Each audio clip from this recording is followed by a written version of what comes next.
Ini saya akan menggunakan teori multikulturalisme dengan konflik etnis yang tidak mendapatkan keadilan, atau ketika pada suatu ketidakseimbangan kekuasaan dan akses terhadap sumber daya.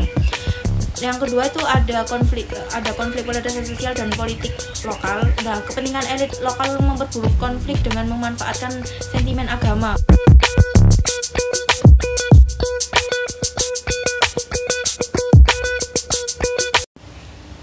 Assalamualaikum warahmatullahi wabarakatuh. Perkenalkan, nama saya Handini Sari dengan NIM 174221103, program studi ilmu politik angkatan 2022. Di sini saya akan menggunakan teori multikulturalisme dengan konflik etnis, suku Dayak dan Madura.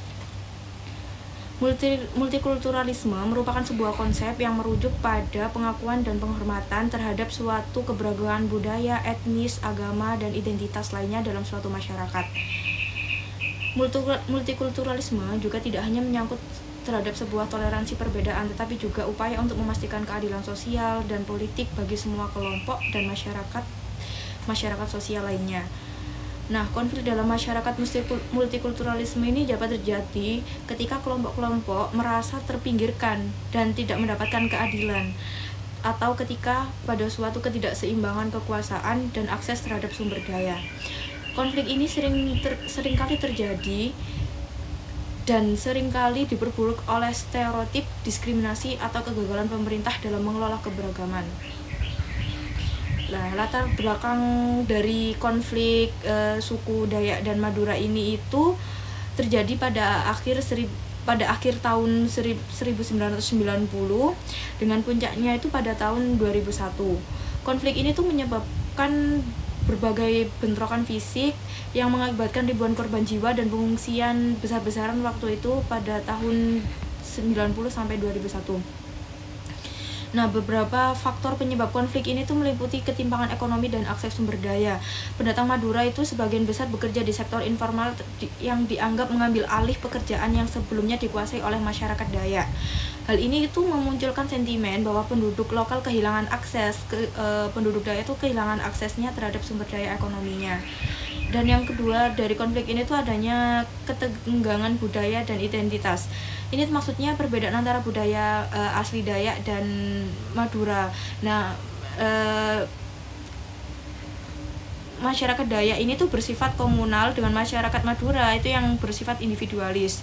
Dan ini tuh juga memicu gesekan-gesekan sosial dan ketegangan buruk yang diperburuk oleh stereotip negatif yang berkembang di kedua belah pihak Dayak dan Madura tersebut.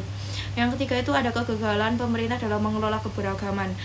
Program dari transmigrasi pemerintah pada masa Orde Baru tidak disertai dengan strategi integrasi sosial yang memadai, sehingga memperbesar jurangnya perbedaan antara penduduk lokal dan pendatang, yaitu antara penduduk Dayak dan pendatang Madura tersebut.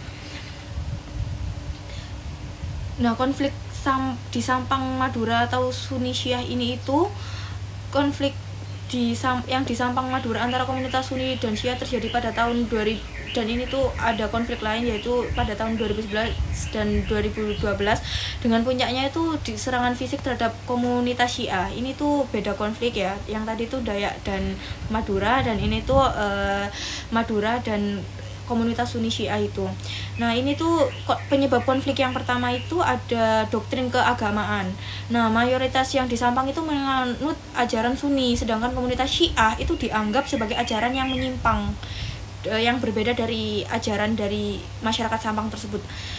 Yang kedua itu ada konflik polarisasi sosial dan politik lokal. Nah, kepentingan elit lokal memperburuk konflik dengan memanfaatkan sentimen agama untuk keuntungan politik. Jadi agama itu dijadikan keuntungan politik gitu